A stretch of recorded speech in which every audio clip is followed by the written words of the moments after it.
जवानों के हवाले से पैगाम और ज़हमत तमाम आपकी खिदमत रखता हूँ, ध्यान से इसको सुनिएगा। रमजान में एक जवान सुरमा लगा, इतर लगा, टोपी पहन कर हजरत उमर के बराबर में खड़ा होता था, नमाज पढ़ता था, और जैसे ही अलविदा जुमा पढ़ा ऐसे गायब हुआ जैसे गधे के सर से सिंगा, नजर नहीं आ रहा। हजरत उमर ने पूछा, रे वो जवान कहाँ गया जो पहली सफ पे नमाज पढ़ता? कहा हुजूर वो एक नंबर का पियक्कड़ था, वो रमजान भर तौबा किए हुआ था, जैसे ही रमजान गया है फिर पीना शुरू कर दिया। अल्लाह। हजरत उमर ने कागज मंगाया, कलम मंगाया, उस जवान के नाम खत लिखा। खत में सिर्फ 2 जुमले थे, माफ करने वाला वही खुदा है, सजा देने वाला वही खुदा है। खत में सिर्फ 2 जुमले लिखे और कहा कि जाओ उस जवान के हवाले करके आओ। लोग गए जवान को हवाले करने के लिए, तो देखा वो बेहोश पड़ा है, नशे में है। उसी हाल में जैसे ही खत देखा, खत को खोला, उसमें लिखा हुआ था खुदा ही माफ करता है, खुदा ही माफ करता है। उसका कलेजा फट गया, आंख से आंसू जारी, नशा टूट गया, हमेशा के लिए उसने तौबा। हजरत उमर को जब पता चली तो मचल करके कहने लगे कि जब तुम्हारा भाई दारू पीने लगे तो ताना मत मारो, गाली मत दो, उसके लिए दुआ करो, दुआ से अल्लाह उसके दिल की दुनिया बदल देता है। अभी आप देखेंगे ये स्टेज है, स्टेज में पानी की बोतल रखी हुई होती है, पानी की बोतल होती है, तो जब गला खुश्क होता है तो लोग उसको पी लेते हैं, जब प्यास लगती है तो पी लेते हैं। एक जमाना था इसी हिंदुस्तान में जब शायर शेर पढ़ने के लिए आता था तो शराब की बोतल रखी जाती थी। वो कौन शायर था जानते हैं? जिगर मुरादाबादी। स्टेज में शराब की बोतल होती थी। वो शेर पढ़ने से पहले एक बोतल चढ़ाता था, फिर शेर पढ़ता था। जब दूसरा कलाम पढ़ना चाहता फिर दूसरी बोतल चढ़ाता था, फिर शेर पढ़ता था। निगाहे मर्द मोमिन से बदल जाती है तकदीरें। हजरत थानवी ने कहा, ओ शायर साहब मेरे यहाँ एक दिन मेहमान बन जाओ। वो घबरा गया, हजरत मैं तो बहुत बड़ा पियक्कड़, आपके यहाँ जाऊंगा दारू पीता हूँ, कैसे होगा? कहा मेरे यहाँ आओ, मैं तुमको मस्जिद में नहीं ठहराऊंगा, मैं तुमको खानकाह में नहीं ठहराऊंगा, मैं तुमको मदरसे में नहीं ठहराऊंगा, अपना एक रूम दे दूंगा, तुम जानो तुम्हारा खुदा जाने। दारू पीना है पी लो, मगर एक दिन मेरे यहाँ मेहमान बन जाओ। मारे शर्म के पानी पानी हो गया। अल्लाह वालों का दिल इतना बड़ा होता है। तौबा। बीमार पड़, डॉक्टर के पास जब आया तो डॉक्टर ने कहा दारू पीते थे? कहा हाँ। कहा दारू पीना शुरू कर दो, 1 साल से ज्यादा जिंदा रहोगे। अगर दारू पीना छोड़ दोगे 1 साल के अंदर मर जाओगे। कितना बड़ा इम्तिहान है। डॉक्टर ने नब्ज पकड़ करके तशखीस किया, दारू छोड़ दिए हो, मर जाओगे 1 साल के अंदर। दारू दोबारा पकड़ो, 1 साल से ज्यादा जिंदा रहोगे। उस आशिक़े खुदा का जवाब सुनिए, आपके दिल तक पहुंचा रहा हूं। उसने कहा यार 1 साल से ज्यादा जिंदा रहूंगा, लेकिन खुदा का नाफरमान रहूंगा। एक ही दिन में मर गया, तौबा करके खुदा का फरमाबरदार रहूंगा।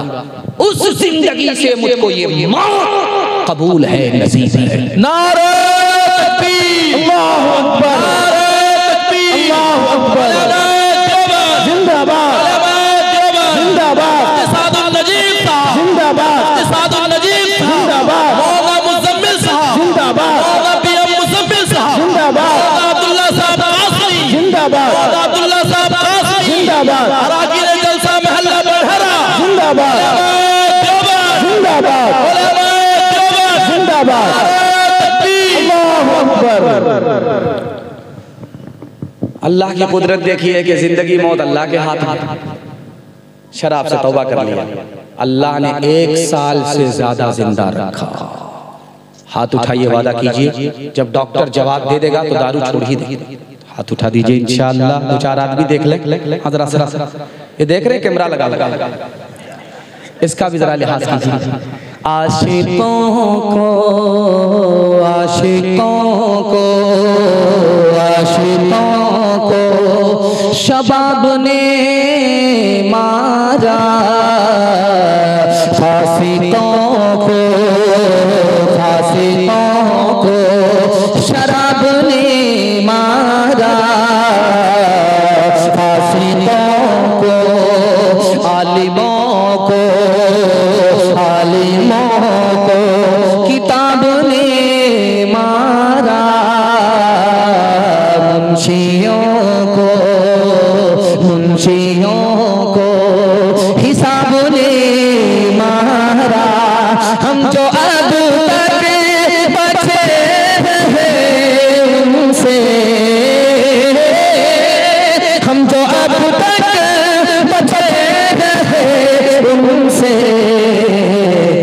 हमको रोटी कबाब ने मारा, हमको रोटी कबाब ने मारा।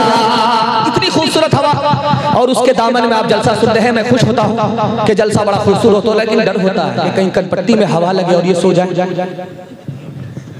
तो मुझे जलसा में आखिर दावाना के बजाय अल्लाहुम्मा अग़फ़िर लि हय्यिना व मय्यितना पढ़ करके जाना पड़ा। खैर, अल्लाह जज़ाए खैर दे। आखिरी पैगाम इत्तेहाद और इत्तेफाक के हवाले से मैं जब भी उड़ीसा आता हूँ तो मुझे इस बात की फिक्र नहीं है कि उड़ीसा वाले खाते कैसे हैं, कमाते कैसे, इसका मुझको टेंशन नहीं होती। बहुत अच्छा खाते हैं, बहुत अच्छा कमाते हैं, मेहमान को खुशी से बुलाते हैं, खुशी से वापस करते हैं। ये मेहमान साल भर उड़ीसा वाले का गीत गाते रहते हैं, इससे मुझे कोई टेंशन नहीं। लेकिन मैं डरता इस बात से हूं कि कहीं ये लोग खुशहाली में भाई भाई के झगड़े में पड़ करके और उसको अदालत में ले जाकर वकील की जेब में पैसा डाल करके तबाह बर्बाद ना हो जाए। मुझे इस बात का डर लगता है, पूरी कौम तबाह बर्बाद ना हो जाए। ध्यान से सुनिएगा, तेजी के साथ निकल जाएगा। ये दरख्त देख रहे हैं, ये कितना छोटा दरख्त है। इसी दरख्त पर दो भाई का झगड़ा हुआ।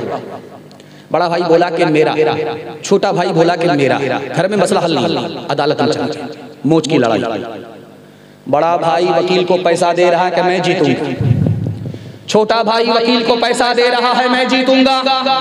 जीतने के चक्कर में दोनों हार गए। 10 साल के बाद अदालत से फैसला आया, जाओ वापस घर जाओ, उस दरख्त को काटो।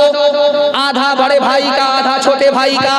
दोनों अदालत में पैसा लुटा करके ऐसे तबाह हो चुके थे, दरख्त कटाने तक का पैसा न इसके पास था न उसके पास था। इसी घर को आग लग गई, घर के चला। अलविदा जब जुमा आता है तो उसमें एक ऐलान होता है, आपकी मस्जिद से भी ऐलान हुआ। ईद की नमाज 7:30 बजे होगी, ईद की नमाज 8:30 बजे होगी, ईद की नमाज 9 बजे होगी, 9:30 बजे होगी। हमेशा ऐलान होता है। अलविदा जुमा में इमाम साहब ने ऐलान किया, लोगों ईद की नमाज ईदगाह में 8:30 बजे होगी। एक आदमी खड़ा, अगर ईद की नमाज ईदगाह में होगी तो मैं नहीं पढ़ूंगा, मस्जिद में ईद की नमाज होगी तो मैं पढ़ूंगा। अब इमाम साहब का सर चकरा गया, ईद की नमाज ईदगाह में होती है। जब बारिश होती है तब ईदगाह के बजाय मस्जिद में होती है।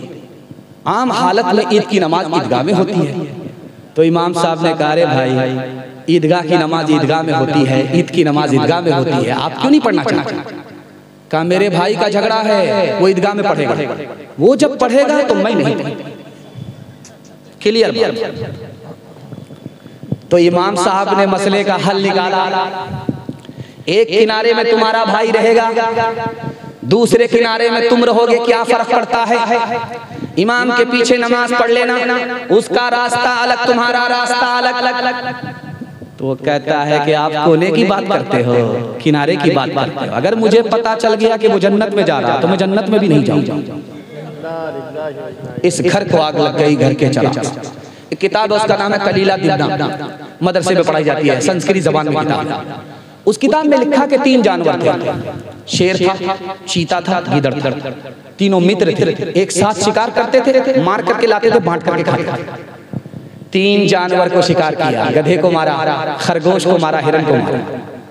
तो अब शेर ने चीता से कहा बांटो, कैसे बांटते? कहा हुजूर बंटवारा बिल्कुल आसान, ये गीदड़ छोटा है, खरगोश खा लेगा, मैं बीच बीच का, मैं हिरन खा लूंगा, आप सबसे बड़े हैं और ये गधा शरीफ सबसे बड़ा। शेर को गुस्सा आया, मारा मुंह पर तमाचा खींच कर। मैं इस बंटवारे को नहीं मानता। शेर चाहता था कि मेरे हिस्से में हिरन आए, उसके हिस्से में गधा चला जाए। बोला इस बंटवारे को नहीं मानता। उसने गीदड़ से कहा कि तुम बांटो, कैसे बांटो? कहा हुजूर बंटवारा बिल्कुल आसान है, ये जो खरगोश है ये आपके नाश्ते में खाने का है, और ये जो हिरन है ये आपके दोपहर में खाने का है, और ये जो गधा शरीफ है ये रात में और सेहरी में खाने का है। सुबहान अल्लाह, सब मेरे लिए। कहा हुजूर आप तो राजा, बचा तो रोजी नहीं बचा तो रोजा। कहा सुबहान अल्लाह, ये बंटवारा कहाँ से सीखा भाई?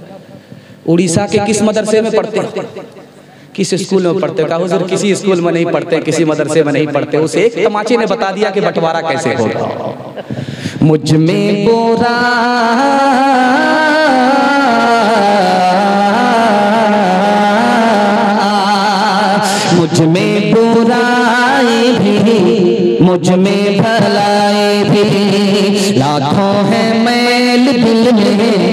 थोड़ी सफाई भी, थोड़ी सफाई भी, थोड़ा सा नेक हो, थोड़ा सा नेक हो, थोड़ा बेईमान हो। दुनिया जो चाहे समझे, मैं तो इंसान हूँ, मैं तो इंसान हूँ। जीवन का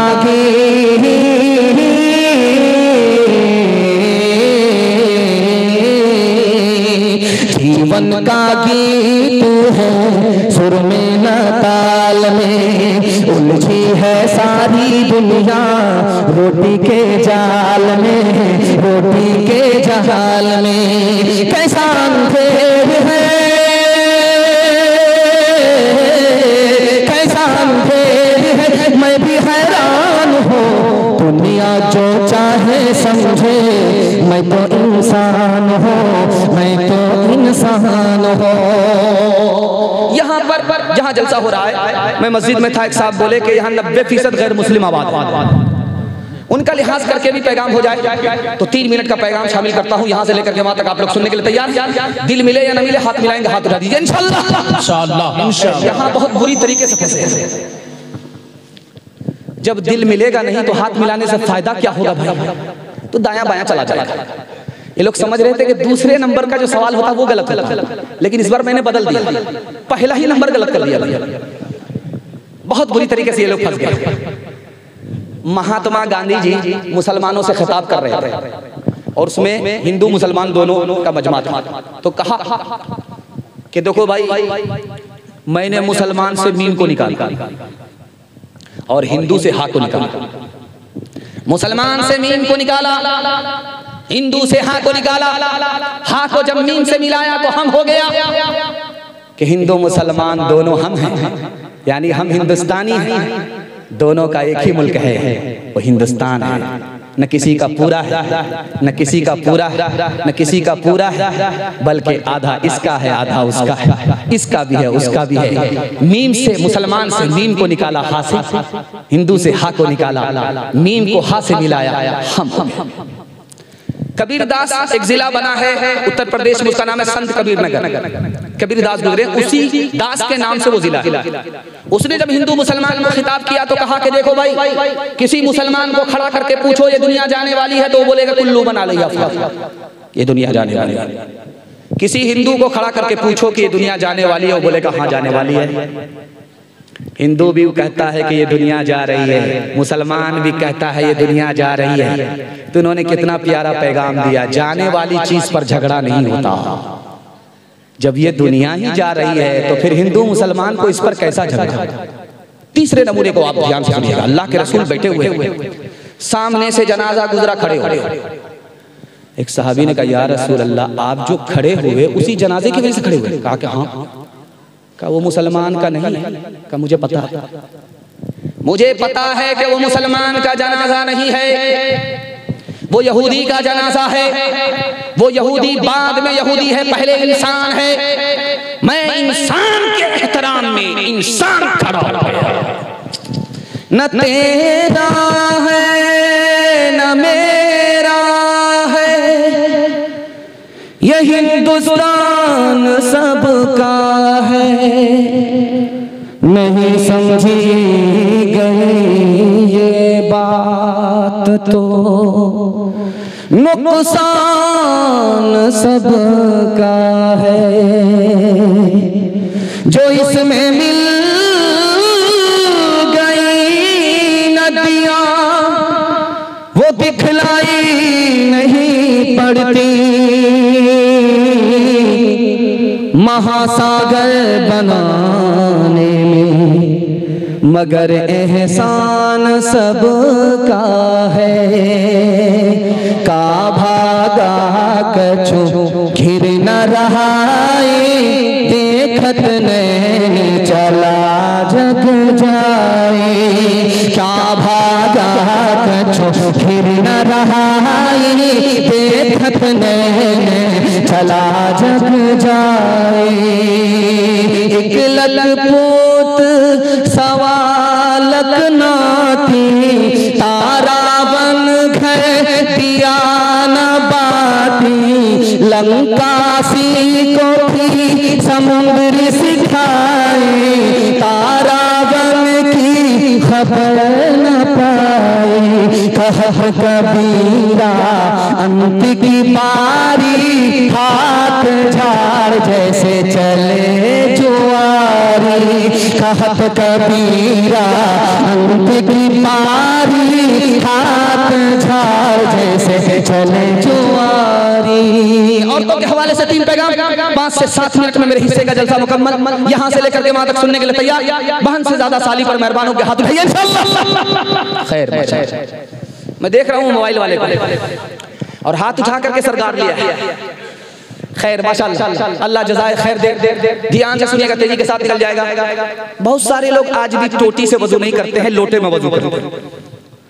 तो लोटे में कभी 1 लीटर पानी होता है, कभी 2 लीटर पानी होता है, वजू करके भी बच जाता है।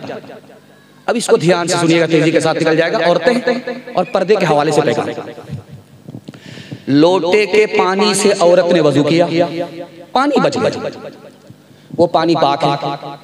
कोई मर्द उससे वजू कर सकता है तो लिखा कंडीशन है, अगर घर का मर्द है, बेटा है तो वजू कर सकता है, शौहर है तो वजू कर सकता है, भाई है तो वजू कर सकता है, बाप है तो वजू कर सकता है। अगर गैर मर्द है, अजनबी है, उससे उस औरत का निकाह हो सकता है, अगरचे पानी पाक है लेकिन वजू नहीं कर सकता। ये किसने कहा? अल्लाह के रसूल ने फरमाया। औरत का बचा हुआ पानी उससे अजनबी मर्द गैर मर्द वजू नहीं कर सकता। जानते हैं क्यों? उसकी वजह लिखी, जब औरत के बचे हुए पानी से मर्द वजू करेगा तो इसके दिल में उस औरत का ख्याल आ जाएगा और ये ख्याल से ख्याल तक जिना तक पहुंच जाएगा। न रहे बांस न बजेगी बांसुरी। घर का मर्द वजू कर सकता, गैर मर्द वजू नहीं कर सकता। दूसरे नमूने को बहुत ध्यान से सुनिएगा, तेजी के साथ चल जाएगा।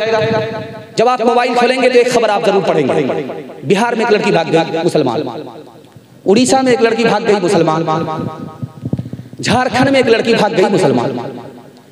लेकिन उस खबर के अंदर जब जाएंगे तो देखेंगे कि लड़की भागी है, मुसलमान के साथ नहीं भागी। अब हुआ क्या नुकसान, ये मैं आपको बताने के लिए चाहता हूं। मुसलमान लड़की उड़ीसा से भाग गई, बंगाल से मुसलमान लड़की भाग गई, झारखंड से मुसलमान लड़की भाग गई। दूसरी खबर ये आती है कि वो भागी है तो मुसलमान के साथ नहीं भागी, उसका क्या नुकसान हुआ। तो तीसरी खबर आती है आबरू अलग गई, ईमान अलग गया, ईमान अलग गया, आबरू अलग गई। लड़की बाद में भागी, आबरू बाद में गई, ईमान बाद में गया। और कीजिए चौथी खबर है कि जनाजा पर्दे का पहले उठा, ईमान बाद में गया। पर्दा था तो ईमान था, पर्दा गया, आबरू अलग गई, ईमान अलग गया।